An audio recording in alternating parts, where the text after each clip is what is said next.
dengan permohonan masa kerja guru khususnya yang sudah impasing agar diakui. Mohon maaf, di lapangan ini antara guru di Kemenak dan guru di Diknas ketika mereka mendapatkan SK impasing pemberlakuannya beda. Di Diknas ketika mereka mendapatkan SK impasing maka mereka ini dibayarkan masa kerjanya, golongannya juga diakui, masa kerja diakui. Karena mereka acuannya jelas dari PP 41 PMK 164 tahun 2010 itu sebagai rujukan. Sehingga mereka menerbitkan Permendikbud ini sesuai dengan regulasi di atasnya. Tetapi di Kemenak itu lain. Kemenak itu hanya diakui golongannya, tapi masa kerja tidak diakui. Karena apa? Karena munculnya PMA 43 tahun 2014. Klausul masa kerja di PMK 43 itu dihilangkan. Sedangkan PP 41, PMK 164 itu muncul kaitan masa kerja. Tapi di PMA 43 ini tidak muncul. Inilah menjadi dasar Kemenak tidak membayarkan sesuai dengan masa kerja. Maka harapan kami kaitan masa kerja, kaitan PMA ini mohon untuk dikaji ulang. Di tempat ini tanggal 19 Februari tahun 2020 ada RDP antara Kemenak, PGN termasuk PGSI waktu itu juga datang dan juga Komisi 8. Ada keputusan terakhir. Di sana muncul keputusannya adalah agar Kemenak meninjau ulang PMA 43 tanggal 19 Februari tahun 2020 sebelum COVID. Bahkan waktu itu juga dibahas, waktu yang hadir adalah Pak Kamarudin selaku Dirjen Pendisnya dan Pak Suyitno selaku Direktur GTK-nya. Dibahas kaitan dengan munculnya SK impasing baru berbasis simpatika. Dan waktu itu juga disampaikan tahun 2021 terbit SK impasing. Namun 1 bulan setelah RDPU hadirnya COVID sehingga anggaran batal total. Tetapi PMA 43 ini tidak sampai sekarang tidak ada tindak lanjut. Maka kami mohon karena ini keputusan bersama, saya juga mempertanyakan dari Komisi 8 sejauh mana dalam pengawasan kaitan keputusan tersebut. Kemudian yang kedua terkait dengan PMA 43 kita juga ke KSP tanggal 3 Februari tahun 2023. Di sana ada keputusan, bahkan ada surat resmi dari KSP kepada Sekjen Kemenak RI dan Dirjen Pendis agar PMA direvisi. Karena hierarki hukum di Indonesia itu berlaku dari atas ke bawah. Tapi juga belum dilaksanakan. Maka kami mohon agar Kemenak Komisi 8 ini untuk bagaimana caranya agar PMA itu direvisi. Dan kemarin mohon maaf karena tidak ada tindak lanjut dari Kemenak dan juga belum ada sentilan dari Komisi 8, maka kami dari PGN mengajukan uji materi ke MA tanggal 15 Oktober kemarin dan tanggal 9 Desember itu sudah dijawab oleh Kemenak. Tinggal nunggu keputusan MA pada hari ini sudah masuk hari ke-78.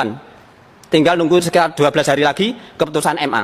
Harapan kami keputusan MA adalah berpihak pada kami agar PMA itu direvisi karena ini adalah menyangkut hak seluruh guru yang sudah SK impasingnya dari 2011.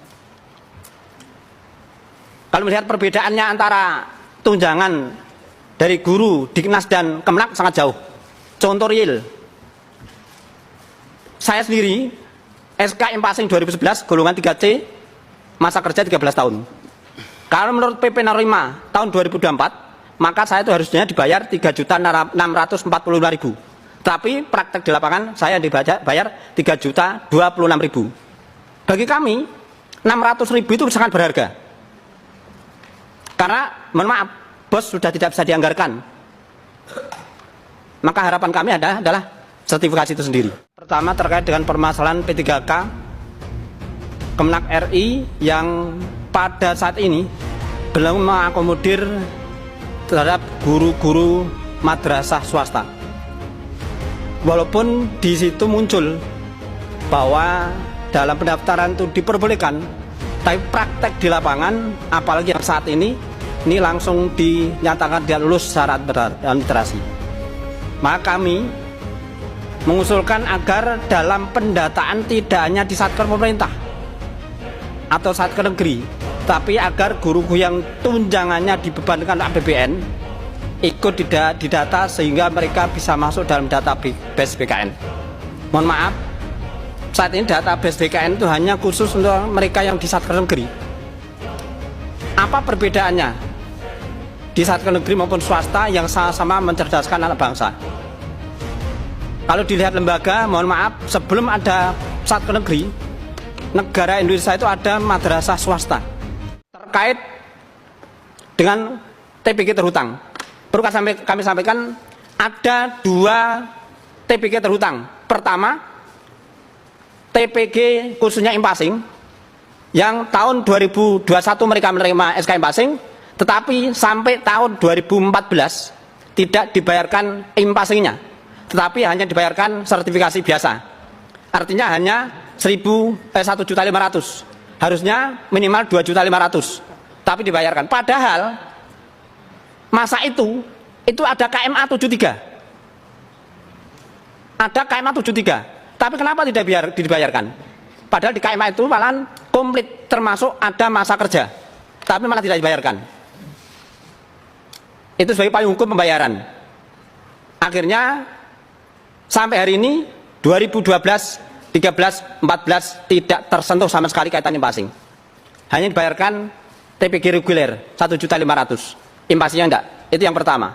Yang kedua, TPG terhutang di beberapa daerah. Yang terbesar ada di Jawa Timur. Walaupun ini sudah ada proses, sekitar 1 minggu yang lalu itu sudah ada audit dari BPKP terkait dengan terutama di Jawa Timur dan beberapa daerah. Di Jawa Timur itu per hari ini kalau lihat data yang kami kirim itu hampir 287 miliar anggaran yang kemarin diaudit oleh BPKP. Kemarin ketika 2 minggu yang lalu kami ketemu dengan Pak Direktur GTK, bolanya sekarang ada di BPKP untuk menyerahkan auditnya ke Kemenak agar nanti Kemenak bisa mengusulkan ke Kemenkeu. Maka kami berharap dari Komisi 8 mendorong agar terhutang, baik terhutang yang 2012, 13, 14 dan juga terhutang yang di Jawa Timur ini bisa diselesaikan. Kalau yang terhutang di Jawa Timur ini tidak hanya guru impasing, tapi seluruh guru. Secara total, se-Jawa Timur 33 kabupaten kota. Ini belum terbayarkan 2015, 18, 19 dan 20. Sekitar 287 miliar. Terkait dengan munculnya surat Dirjen Pendis tanggal 11 Februari dan 14 Februari terkait dengan efisiensi anggaran. Kemarin kami sempat tanyakan, ada pemangkasan anggaran di madrasah. Pertama munculnya insentif dihapus. Kemudian yang kedua munculnya bos dipangkas. Nah, ini perlu klarifikasi, padahal ini kalau tidak salah, tanggal 3 Februari kemarin, itu raker antara Komisi 8 dan Menak terkait dengan efisiensi anggaran. Dan waktu itu kalau tidak salah, 7 hari setelah tanggal 3, agar Kemenak memberikan rincian terkait dengan apa-apa yang menjadi masuk efisiensi anggaran. Ternyata muncul surat dari Dirjen Pendis, munculnya pemangkasan kaitan dengan di pendidikan. Padahal waktu itu kalau tidak salah, tidak diperbolehkan menyinggung sektor pendidikan. Maka kami mohon Komisi 8 untuk segera memberikan klarifikasi bagaimana hal ini terjadi. Baik itu nanti menyentuh di satker pemerintah atau satker negeri maupun swasta. Karena tidak boleh sektor pendidikan itu dipangkas.